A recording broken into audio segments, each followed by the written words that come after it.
Bom dia, amigos, tudo bem? Domingo, 8 horas da manhã, vamos começar a nossa reflexão de hoje. Onde estão os nossos amigos para acompanhar aqui com a gente mais uma reflexão? O pessoal tá saindo ali do Jardel para vir para cá.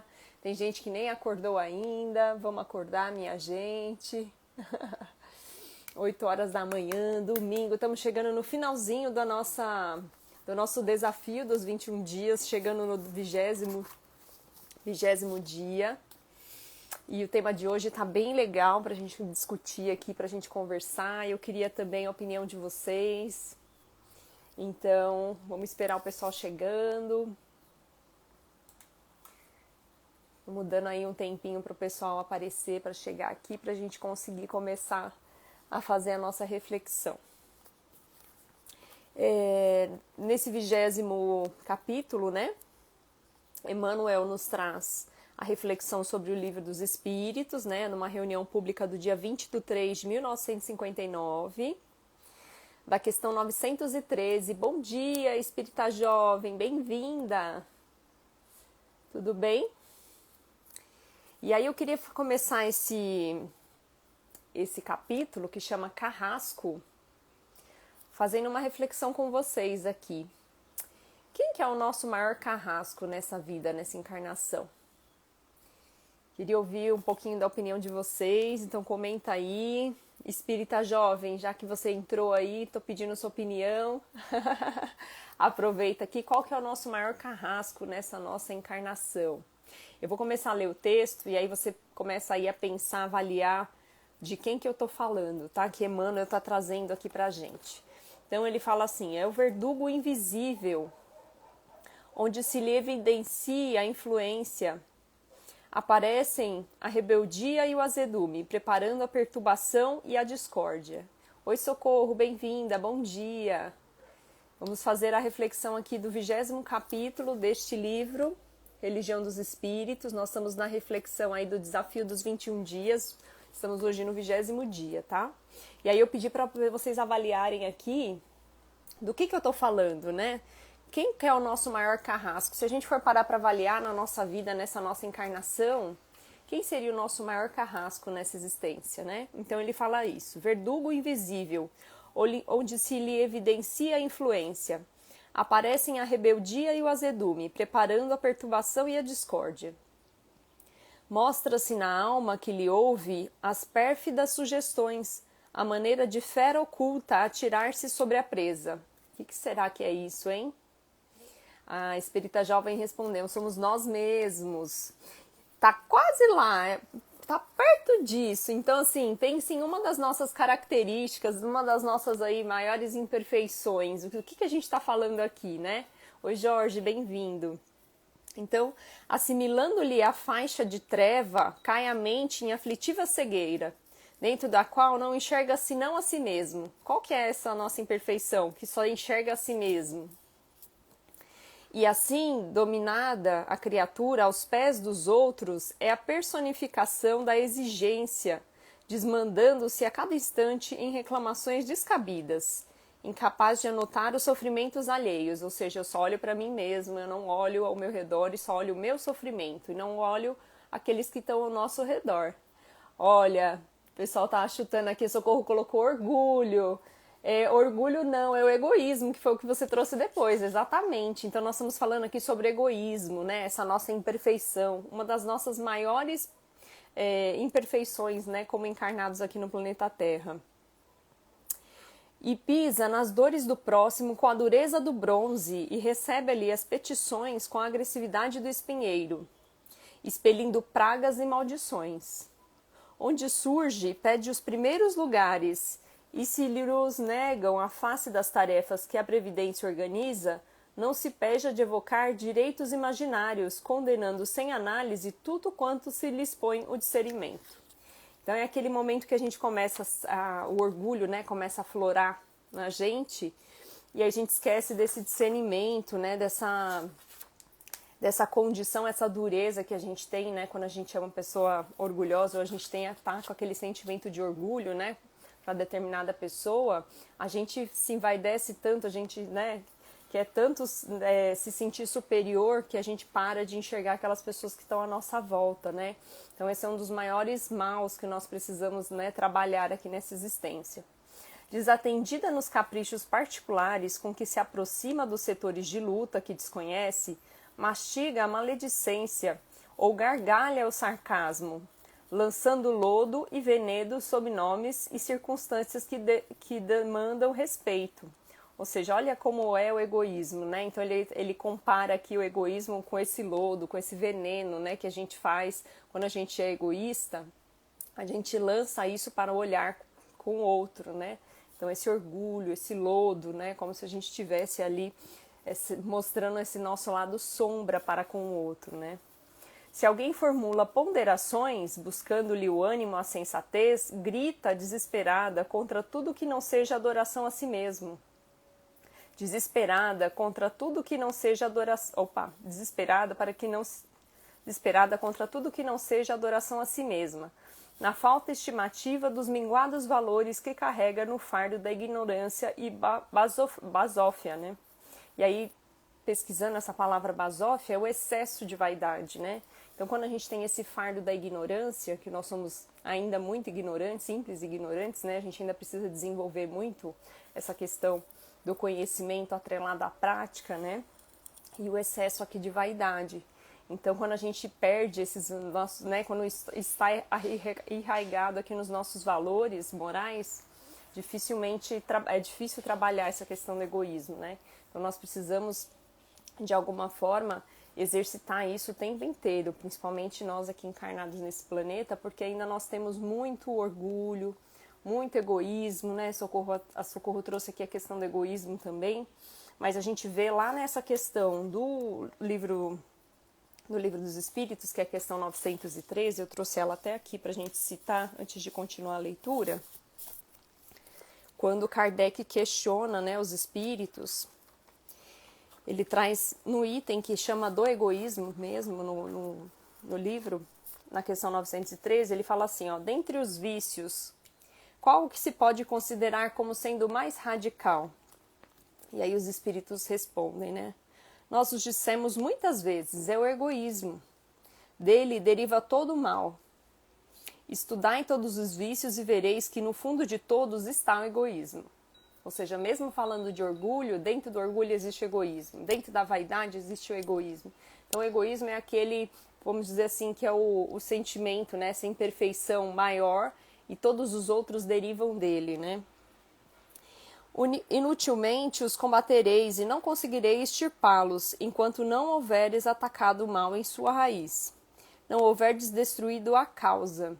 Então, olha só. O egoísmo é consequência, né? Então a gente precisa buscar a causa. Por que nós somos tão egoístas, né? Com determinadas pessoas? Por que nós temos esse sentimento ainda tão internalizado em nós, né? Que todos os vossos esforços, portanto, tendam para esse objetivo, porque aí está a verdadeira chaga da sociedade. Ou seja, aí o Jardel, a gente vem de uma reflexão aqui do Jardel, o locutor espírita, né? Em que ele estava falando da questão da nossa felicidade, nossa culpa, né? Que normalmente a gente coloca essa felicidade no outro, essa culpa no outro, né? Então, e ele comentou a respeito desse sentimento de sociedade, né? E muitas vezes a gente terceiriza, né? Essa questão também do egoísmo. Vamos atrelar aqui ao assunto do egoísmo. A gente fala, mas aquela pessoa é egoísta. Mas a fulana é muito egoísta, né? O brasileiro é muito egoísta, como ele comentou também aqui na reflexão dele. Então, na verdade, essa questão do egoísmo é nossa, interna. Enquanto a gente não puxar essa responsabilidade para nós mesmos, nós, como sociedade, continuaremos sendo pessoas, né, uma sociedade egoísta. Então, nós precisamos trabalhar isso em nós. Oi, Karen, bom dia, bem-vinda. Estamos fazendo uma reflexão a respeito do egoísmo. Todo aquele que quer se aproximar desta vida, da perfeição moral, deve extirpar do seu coração todo o sentimento de egoísmo, porque o egoísmo é incompatível com a justiça, o amor e a caridade. Então, olha só, né, quando ele fala aqui da justiça, amor e a caridade, que é aquilo que Jesus nos trouxe, né, e principalmente aqui falando de amor e caridade. Como que nós vamos ter amor e caridade se nós somos pessoas egoístas? Então é totalmente o oposto disso, né? Olha quanto a gente ainda precisa trabalhar essa questão, né? E ele neutraliza todas as outras qualidades, ou seja, eu posso ser uma pessoa amorosa, caridosa, mas quando surge o egoísmo neutraliza todas essas nossas qualidades. Então, olha a importância da gente trabalhar essa questão do egoísmo, né? Oi, Marcos, bom dia, bem-vindo. Então, depois que a gente leu aqui essa questão a 913 do Livro dos Espíritos, vamos voltar aqui à reflexão de Emmanuel a respeito dela, né? Porque é tão profunda, é difícil a gente fazer só a leitura da reflexão sem atrelar a questão mesmo do Livro dos Espíritos, que dá esse norte para a gente, para entender o que ele está falando aqui nessa reflexão, né? Então, a pessoa invigilante e infeliz, assim transformada em temível fantasma de incompreensão e de intransigência, enrodilha-se na própria sombra, como a tartaruga na carapaça, e em lastimável isolamento de espírito, não sabe entender ou perdoar para ser também perdoada e entendida. Olha só, gente, demonstrando aqui essa questão do egoísmo como uma verdadeira carapaça. Bom dia, Jardel, bem-vindo. Já associei aqui a sua reflexão com a minha reflexão de hoje. Então, olha só como a gente muitas vezes se esconde, né, nessa carapaça do egoísmo, né? E é uma forma também da gente não querer trabalhar as nossas imperfeições, né? Quando a gente é egoísta, quando a gente pensa só em si e a gente se coloca num patamar mais alto do que o outro, né? Se sentindo uma pessoa superior à outra, não deixa de ser uma carapaça, né? Eu tô tentando me esconder naquele casulo ali, quando ele fala da tartaruga na carapaça, é bem isso, né? Então eu tô me escondendo ali naquela carapaça para não ter que trabalhar as questões que eu preciso ainda me aperfeiçoar, né? E em lastimável isolamento do espírito, não sabe entender ou perdoar para ser também perdoado e entendido. Então é a negação, né, gente? Quando a gente fala aqui, principalmente na psicologia, desse sentimento de negação, quando a gente se depara com as nossas imperfeições, a primeira sensação que nós temos é da negação, que é se esconder, né? Negar e não aceitar aquilo. E aí, com o tempo, começa a se passar, né, para aceitação, da aceitação para o trabalho desse aperfeiçoamento moral. Enquistando-se na inconformação que se lhe amplia no pensamento e na atitude, na palavra e nos atos, tirando-lhe a vida, como a enfermidade letal que se agiganta no corpo pela multiplicação indiscriminada de perigosos bacilos. Então é isso, né? Se a gente não começa a tratar e a cuidar dessa questão do egoísmo... Oi, pessoal, Palestras Davi, bem-vindo! Então, se a gente não começa a trabalhar essa questão do egoísmo, isso vai crescendo, né? Isso vai se fortalecendo e vai, como diz aqui Emmanuel, né, fazendo uma multiplicação indiscriminada de perigosos bacilos. É como se eu estivesse realmente me contaminando e contaminando aqueles que estão ali também ao nosso redor, né?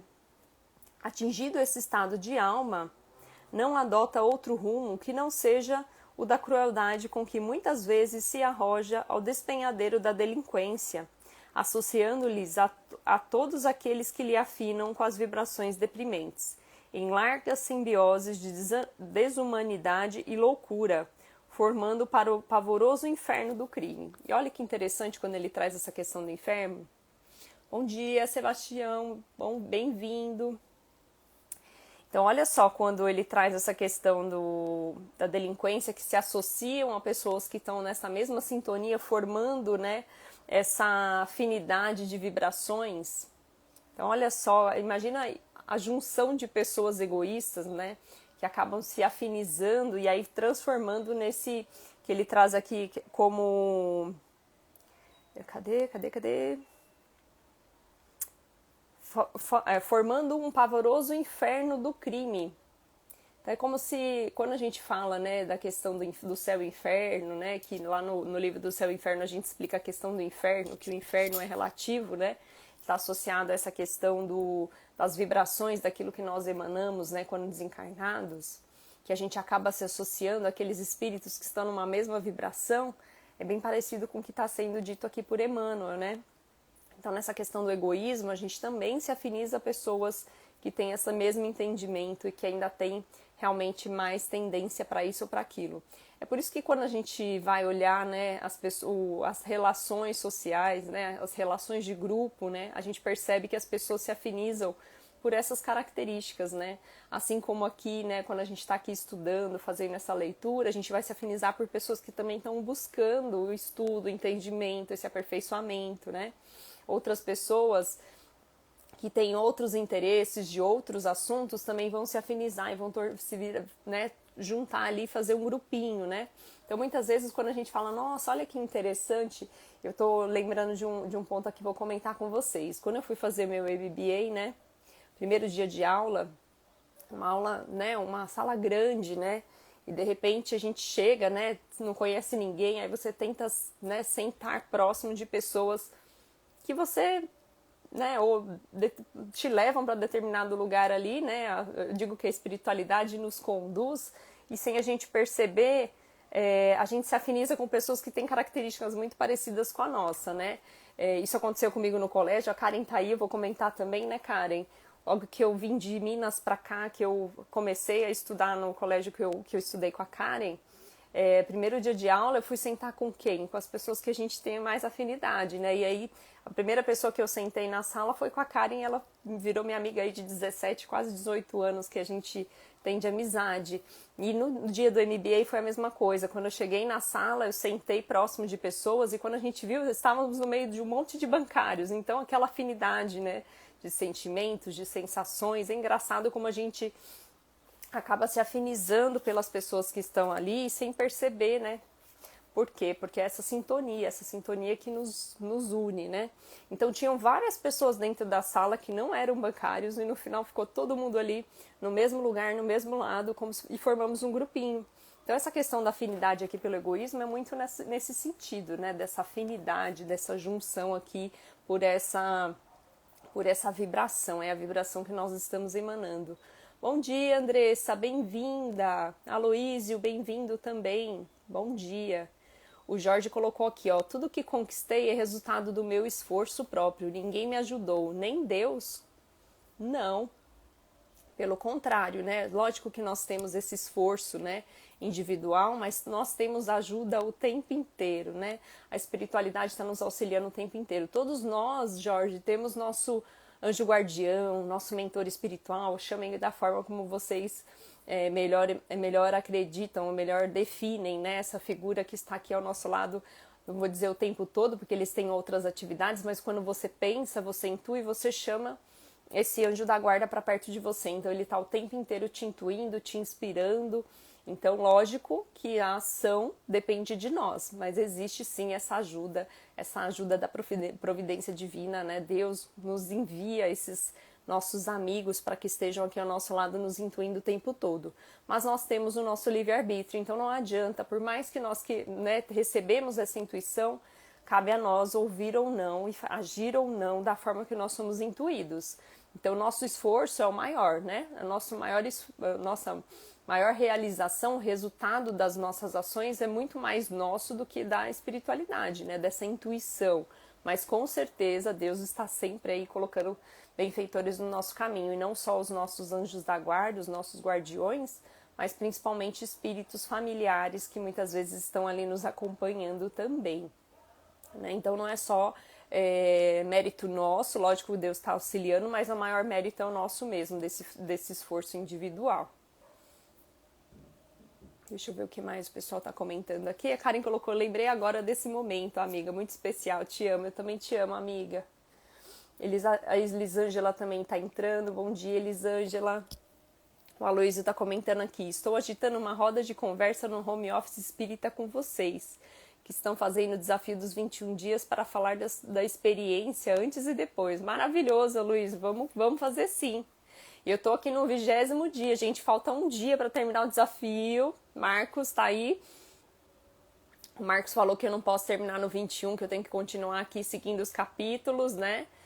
E aí eu brinquei com ele, falei, deixa eu ver quantos capítulos tem nesse livro aqui pra gente ver. Tem 91 capítulos, então o meu desafio dos 21 vai virar 91. A gente só vai ter que ajustar aqui daqui pra frente como é que vai ser esse horário, Marcos, porque acordar cedo todo final de semana tá todo dia, inclusive no final de semana tá puxado, ó. E a gente tem que preparar conteúdo para as lives também, fica bem puxado, mas a gente vai dar um jeitinho pra gente cumprir esse desafio aí. E aí ele conclui aqui, né, a questão da reflexão desse item da questão 913. Então ele coloca aqui: irmãos, precatai-vos contra semelhante perseguidor, vestindo o coração na túnica da humildade, que tudo compreende e todo serve, sem cogitar de si mesma, porque estranho carrasco que nos alenta o egoísmo em toda parte chama-se orgulho. Olha só, então ele traz o orgulho, a questão do orgulho também, Socorro, que você comentou aqui. Tudo bem, Juvenilson? Bem-vindo. Então, vou repetir essa frase porque é a conclusão aqui do capítulo e ela é bem interessante, né? Então, irmãos, precatai-vos contra semelhante perseguidor. Aqui ele falando do egoísmo, né? Vestindo o coração na túnica da humildade. Tudo compreende e a todos serve, sem cogitar de si mesmo, porque esse estranho carrasco que nos alenta o egoísmo, em toda parte chama-se orgulho. Então, olha como uma coisa está atrelada à outra, né, Socorro? Quando você trouxe a questão do orgulho e do egoísmo, que eu falei também dessa cadeia, né, que a parte do egoísmo, mas que o orgulho está atrelado, a vaidade está atrelada também a essa questão do egoísmo, não tem como trabalhar uma coisa sem associar a outra, né? Então, ter muito essa visão humilde que ele traz aqui, e o nosso maior exemplo, vocês já sabem quem é, né, de humildade, é Jesus, aquele que esteve mais próximo aqui, que é aquele nosso modelo e guia, que a gente precisa, né, de alguma forma olhar para ele e nas nossas ações. Eu estava conversando esses dias assistindo uma live, né, da Liliane, né, uma professora espírita, e ela comentou uma coisa que eu faço também. Eu falei, nossa, olha só, né? Então, a gente sempre usar Jesus como modelo e guia. Então, diante das aflições, diante das dúvidas que nós temos durante a nossa vida, a nossa jornada, eu me pego fazendo isso. E ela comentou, eu falei, me identifiquei, né? Eu fico pensando como Jesus faria nessa situação. O que ele faria? Qual seria a ação que ele faria nessa situação? Então a gente tem que realmente se espelhar nesse mestre. Lógico que nós nunca vamos chegar nunca não, né? Ainda não vamos chegar no patamar de Jesus, a gente ainda vai chegar lá, mas ainda precisamos, né, evoluir bastante para chegar nesse grau de evolução, mas a gente precisa trabalhar para isso. Então nesses momentos eu sempre penso nele e falo, peraí, como é que eu deveria agir nessa situação? E principalmente nesses momentos que a gente tem maior dificuldade, como o Jorge trouxe aqui, né, da questão de estamos sempre, que os nossas conquistas aqui é sempre resultado do nosso esforço próprio, né? Sim, né, sempre do nosso esforço próprio, mas a gente tem a ajuda dessa espiritualidade. Então, quando eu penso em Jesus, eu sempre peço também auxílio do meu anjo guardião, que está sempre do meu lado, e quando eu peço, eu sempre sou atendida. Graças a Deus, nesses momentos eu consigo me internalizar, pensar no meu anjo da guarda, pedir que ele me mostre qual é o melhor caminho, né? E ele é o porta-voz, né, de Deus, porta-voz de Jesus, né, que é esse nosso guardião aqui do nosso planeta Terra, que está nos auxiliando o tempo inteiro. Então é um pouco disso. O Aloysio colocou aqui, ó, começar no desafio é fácil, continuar é que é difícil, mas concluir é sacrificar-se. Parafraseando Emmanuel, é isso aí, é verdade, Aloysio. Mas ó, vamos seguir firme e forte aqui. Hoje é domingo, gente. Amanhã, segunda-feira, até, Aloysio, eu vou avisar aqui todo mundo e vou colocar depois também um postzinho aí no meu story. Eu não estarei aqui neste horário das 8, porque surgiu um compromisso no trabalho exatamente nesse horário. Então eu não vou conseguir fazer amanhã a nossa reflexão. Mas, terça-feira, é o nosso 21º dia e eu não vou deixar de estar aqui para a gente concluir o nosso desafio do 21º dia. E aí eu conto para vocês novidades de como vão ser os próximos desafios, as próximas reflexões aí, para a gente seguir no desafio do Marcos, os 91 dias. Marcos, ai meu Deus, Marcos, por que 91? Não podia ter menos capítulos aqui desse livro? Vamos combinar? Vamos combinar 91. Gente, é 91 mesmo, ó. Eu vou mostrar pra vocês. São 91. Mas vocês sabem que aqui a espiritualidade não dá ponto sem nó, né, gente? Então, quando eu fui escolher o livro que eu ia fazer a reflexão, quando o Aloísio ficou me provocando de Carol Oliveira está fazendo a reflexão dos 21 dias, você não vai entrar nessa reflexão? Falei, eu vou pensar nisso, como é que eu vou me organizar para estar aqui mais cedo, né? Porque eu entro no trabalho já 9 horas, segunda-feira 8h30, né? Como é que eu vou me organizar para fazer isso? E aí quando eu fui pegar os livros que tinham, né, reflexões assim como esse aqui, do Religião dos Espíritos, foi ele que eu peguei, gente. Então são 91 e a gente vai seguir aí nessa reflexão para a gente terminar esse estudo do livro do Emmanuel, que é realmente inspirador, né? Emmanuel consegue, de forma simples aqui, e super objetivo, né, fazer essa reflexão das questões aí do Livro dos Espíritos, que muitas vezes a gente lê e no comecinho, quando a gente está começando a estudar a doutrina, é tão difícil fazer a reflexão do Livro dos Espíritos e entender cada uma das passagens, porque é muita informação, né? Então ele traz aqui de forma muito didática. Então vamos continuar essa reflexão. Bom domingo a todos, agradeço a todos que estão aí de manhã comigo no domingo, eu sei que não é fácil acordar cedo no domingo, sei que alguns já têm atividades nesse horário, então fica mais fácil acompanhar a gente, mas para aqueles que não acompanharam, estará aí salvo no IGTV. Outra coisa, recadinho importante, ontem nós fizemos uma live com a Roseli e com o Eduardo, e eu tô fazendo as lives de sábado com essa minha dupla dinâmica, no YouTube, porque no Instagram, quando eu tô tentando colocar mais de uma pessoa, né, quando eu tento adicionar uma pessoa no Instagram para fazer a live, tá caindo muito, gente. E o Instagram tá com estabilidade, eu já abri chamado, mas continua dando problema. Eu até tentei na quinta-feira passada fazer uma live com o Rossano, a gente teve algumas dificuldades, no fim deu tudo certo, mas tá muito estável. Então a gente tá fazendo a live de sábado com a Roseli e com o Edu, às 9 horas lá no meu YouTube. Então, o que eu vou pedir para vocês que me acompanham aqui no Instagram, se inscrevam lá no YouTube, no canal Luz da Alma, tem o link aí na minha bio, e ativem a notificação do sininho para vocês não perderem a live, tá bom? Então, um beijo grande, quem não assistiu, entra lá, que nós falamos ontem sobre eutanásia, distanásia, ortotanásia. Vocês já ouviram falar em distanásia e ortotanásia? Gente, eu descobri um mundo novo a respeito da biomedicina. Tem agora outros tipos de tratamento, então é super legal vocês assistirem essa live para vocês terem a dimensão do que o Espiritismo fala a respeito desses temas, tá bom? Então, beijo grande e bom domingo para todos. Até mais!